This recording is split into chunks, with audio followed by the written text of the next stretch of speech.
Hello, YouTube. This is an alcohol review of Evan Williams Bottled in Bond. There you are.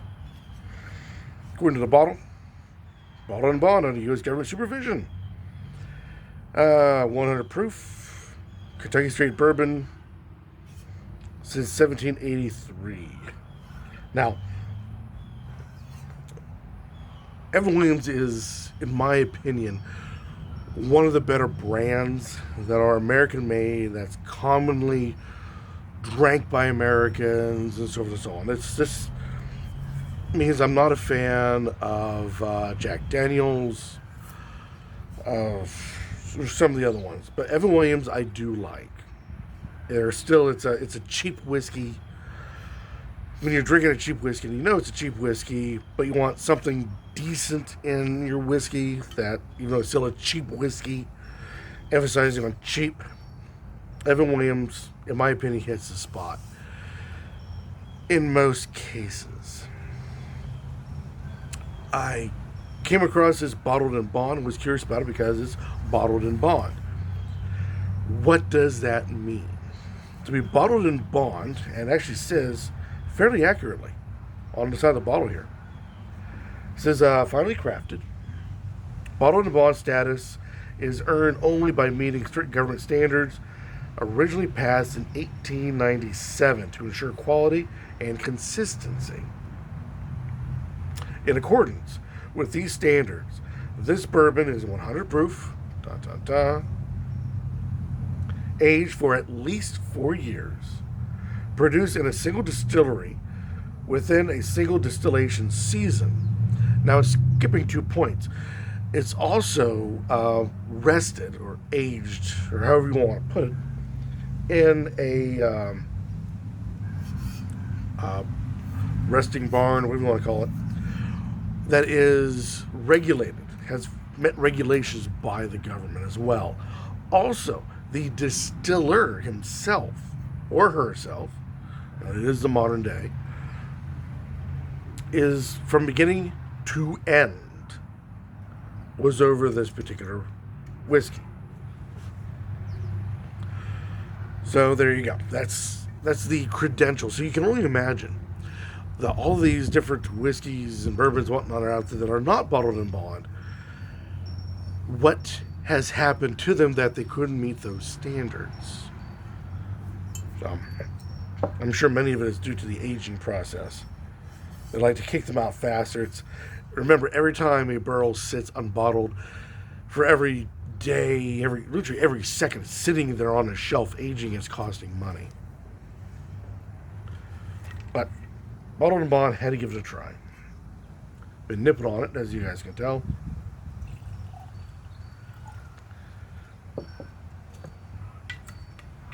Plastic top, plastic lid. But there we go. It is a Kentucky straight bourbon whiskey. It is a nice caramel brown with heavy yellow notes in it. Giving it a swirl, so it'll help bring the smell up the side, and we can look to see how well it legs. And it does a medium to light job of legging.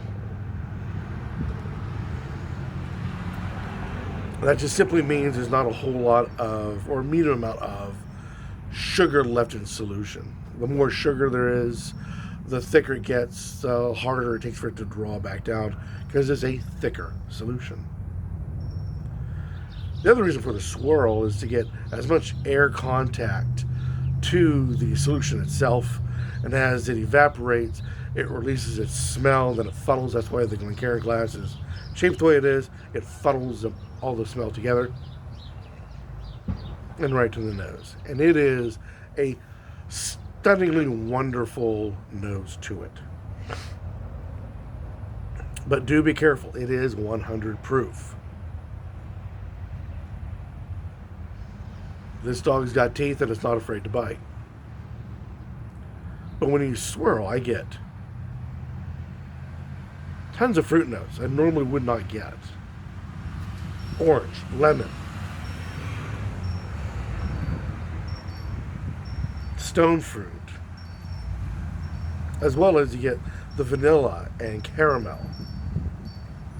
that you would expect out of a nice, well, out of a decent bourbon whiskey.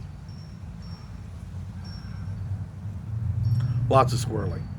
This I learned when I first opened the bottle because it's so high in proof that it just wanted to burn my nose apart. Now, not so much. Before I go on, I actually had a glass of this sitting out, and I forget who it was, some legendary drinker, don't remember the name, but he said that he wouldn't drink any whiskey or bourbon unless it sat airing out for at least 23 minutes. I can't wait that long. This video's never going to be near that long. But mine sat out for a good 10 minutes, way longer than what I normally do. And it took a lot of the edges off. I was surprised.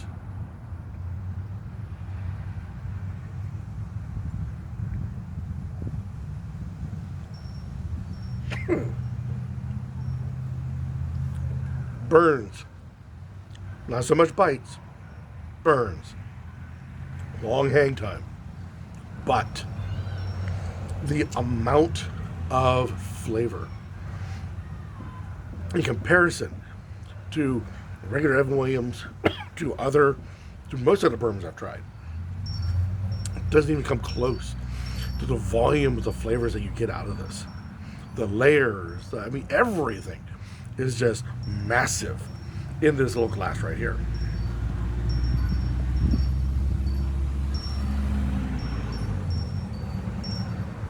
Just phenomenal.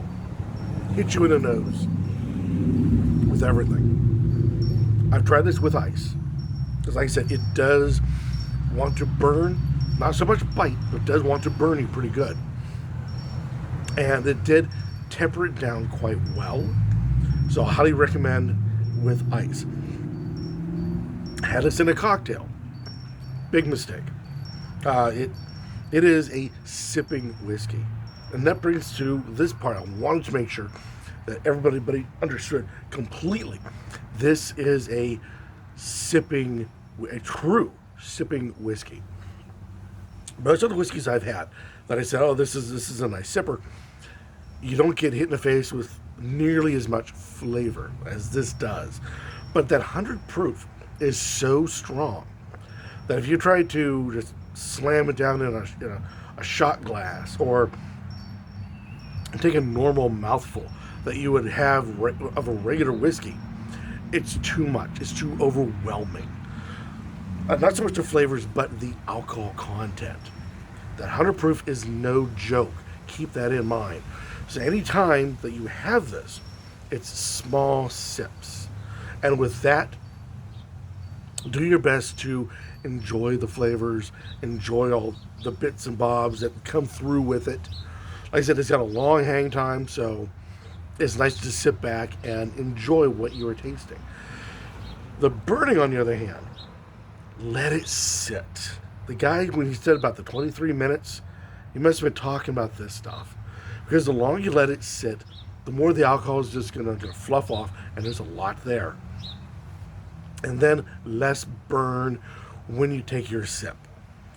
The thing about it is you're like, well, I'm drink large because I want the alcohol. I wanted the alcohol to come in and hit me and relax my long day at work or whatever it was. Understandable. But it's got so much that you can let this sit for the longest time and it's not going to lose that much of a punch. Where you're getting out of the beginning of this within, say, 5 minutes, or let you take a sip out of it, you're getting so much burn that it will interfere with your enjoyment of all the flavors. So this is an actual sit down, take a sip, and just enjoy the flavors and the smokiness and everything else that comes through. There's no rushing this. Let me know what you guys think. This is Evan Williams, Bottled and Bond, and everything that involves with that. Any comments about this particular product down below, warmly accepted as always. Or better yet, go out, buy and try it, and let the rest of us in YouTube spirits community know your thoughts on Evan Williams Bottled in Bond. And like I said, all the other whiskeys that I've had that I've recommended as a sipping whiskey, yeah, they're good sippers, but this forces you, literally forces you, sits you down in the chair, puts his heavy hand on your shoulder, like Grandpa, and says, relax, have a sip, just relax. Never more thought of than this particular stuff. Oh, until next time, keep on drinking.